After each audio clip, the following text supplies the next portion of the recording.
Today, we're diving into one of the hottest topics in global finance, European fiscal policies and the economic outlook for 2025.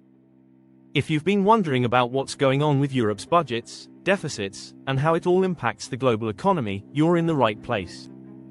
Grab a coffee, sit back, and let's break it all down. So, what's the deal with Europe right now? Let's kick things off with France, one of Europe's largest economies.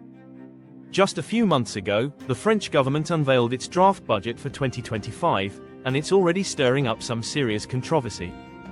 The budget is built on some very optimistic assumptions. We're talking about growth projections that economists are calling overly ambitious and deficit targets that seem, well, a little too good to be true. The High Council of Public Finances, basically France's budget watchdog, recently released a scathing report saying the government's projections are unrealistic. According to them, France's growth forecast of over 1.5% for 2025 might be a bit of a pipe dream, especially considering the sluggish recovery Europe has been seeing since the pandemic and the energy crisis. Why does this matter? Because France's fiscal policy sets the tone for the broader Eurozone. If France struggles to meet its targets, it could have ripple effects across the region, shaking investor confidence and making it harder for the EU to meet its collective fiscal goals. A closer look at deficits and debt now. Let's zoom out. Across the Eurozone, there's a growing tension between countries trying to stimulate growth and those concerned about skyrocketing debt levels. Here's the scoop: the EU has strict fiscal rules that cap deficits at 3% of GDP and debt at 60% of GDP. But let's be real, hardly anyone is sticking to those rules right now. France's debt is sitting at a staggering 110% of GDP, while Italy is even worse, nearing 140%. Spain. Same story.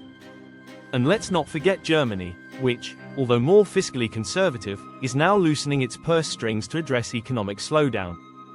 The European Commission has been debating whether to reform these fiscal rules to make them more flexible. A big proposal on the table is to allow countries more leeway for green investments, think renewable energy, sustainable infrastructure, and climate initiatives. This could be a game changer, especially for countries like Spain and Portugal, which are heavily investing in renewable energy to transition away from fossil fuels. Germany's shift, the quiet revolution now. Let's talk about Germany, Europe's economic powerhouse.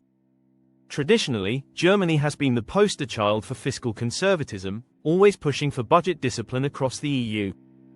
But even Germany is feeling the heat in 2025. Why? Because their economy is slowing down.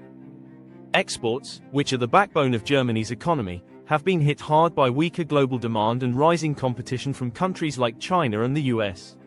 The government recently announced a massive investment plan to modernize infrastructure and boost innovation, breaking its usual black zero, balanced budget policy.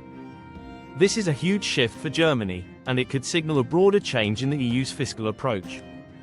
If Germany's willing to spend more to spur growth, it might encourage other countries to follow suit.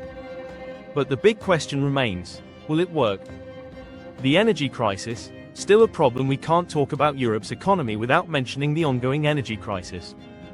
Remember, Europe has been grappling with soaring energy prices since 2022, thanks to geopolitical tensions and the shift away from Russian gas. Although prices have stabilized somewhat, energy costs are still high compared to pre-crisis levels. This is putting pressure on households, businesses, and governments alike. Many countries are implementing subsidies and tax breaks to ease the burden, but these measures are adding to already ballooning deficits.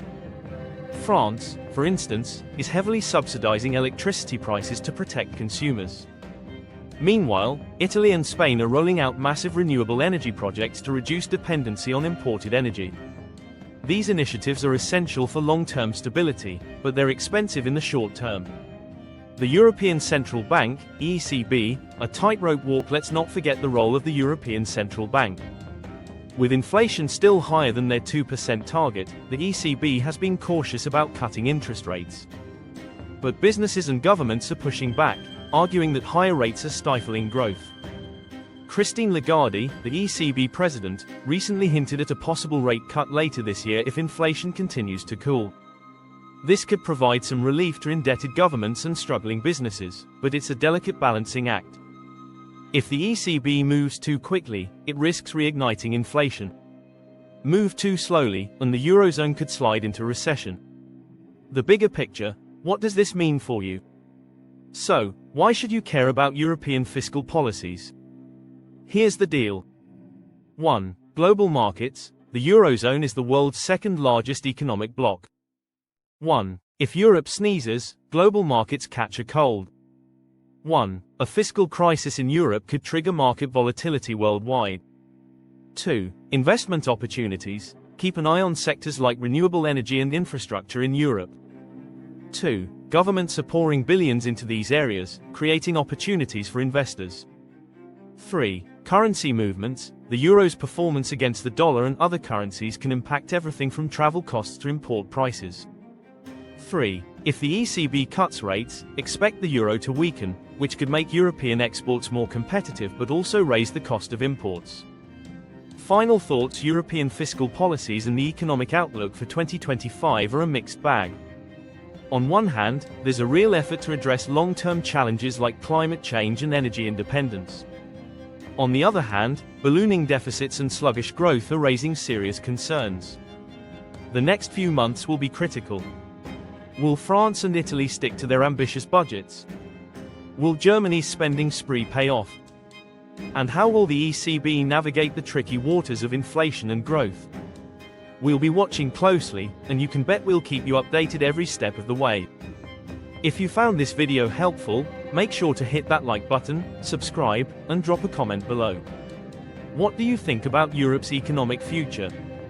Are we heading for growth or another crisis? Thanks for tuning in, and I'll see you in the next one.